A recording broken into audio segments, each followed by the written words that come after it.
Alright, I'm making a video on my 1984 Mustang.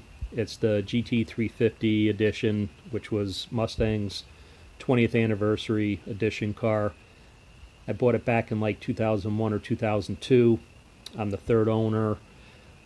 Drove it for a while, enjoyed it. Did some modifications to the motor and stuff. Drove it for a while after that. And it had the original clutch in it, and the extra horsepower killed the clutch. So put it in the garage, and things happen, and here we are 12 years later. So I'm looking to get it back up and running. It was in good shape when I got it. Again, only 3 owners, all adult owned. The original lady had it for most of its life before I got it. Second owner only had it for about 6 months.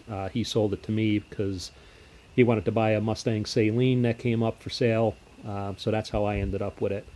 So basically, I'm going to be doing some work to it. I want to try to get the clutch in and the transmission back in that I took out quite a while ago. And it's going to need some other work now because it's sat for so long. It's been in the garage the whole time, but with the humidity and stuff, a lot of stuff flash rusted. It's dirty. It's got some mold in the interior now. But with a little bit of work, I think we can get it back.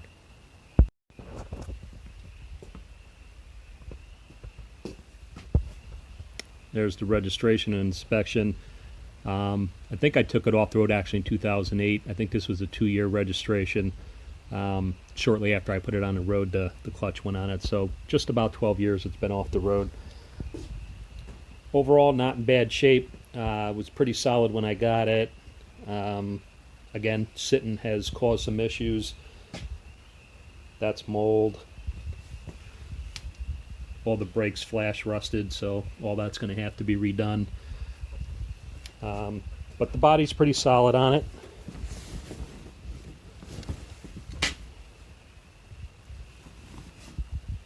No rust to talk about. Again, we got some mold issues, but that should all clean up. That's dirt of some sort.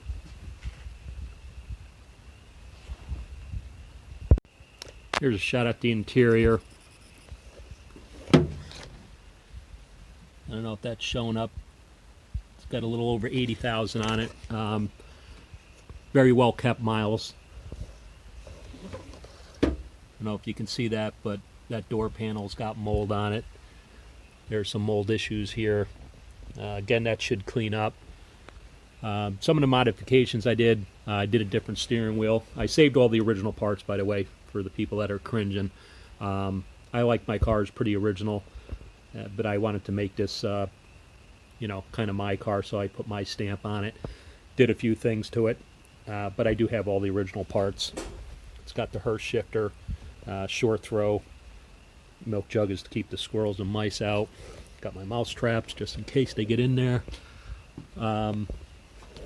Seat covers, the seats underneath that are in good shape. I think there's a tiny little spot on the piping on this seat here from the seat belt, about 1/4 of an inch.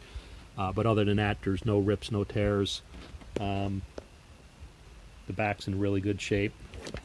Original black top, not a tear in it. Those are the original plaques that you get with the car. The limited edition, that's the original owner. You would have filled out paperwork at the dealer, and they would have sent that to you in the mail later. And then that's the 20th anniversary badge that came with it as well. A lot of them you won't find that.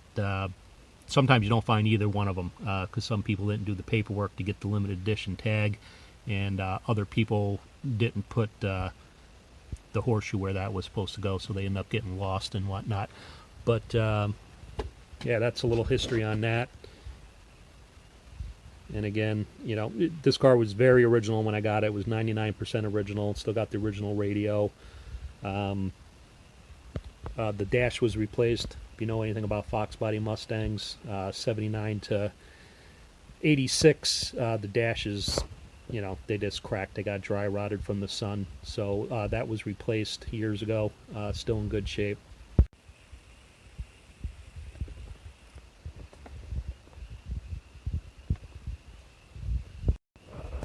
That's the original 302 motor, 5-liter.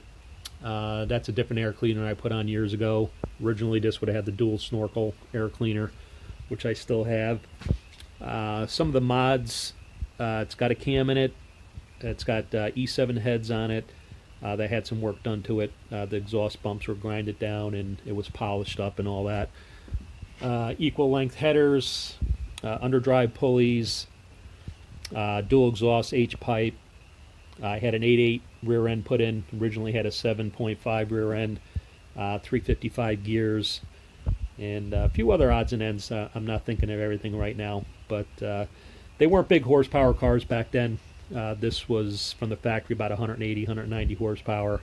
And after the mods, guy dynoed it for me, and it was right around 300 horsepower. So that's plenty for this little car. Don't weigh a lot. So that's it. We're gonna get working on this thing and get it cleaned up.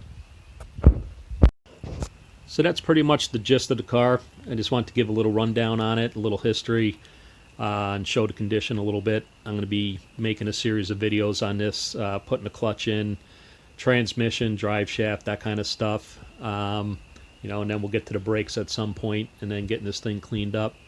And hopefully at some point doing a 12-year cold start on it and see what it sounds like. Probably going to have to drain the gas, or at least get some of that old gas out of there, and get some fresh stuff in there. But that's it. Look out for some videos coming up.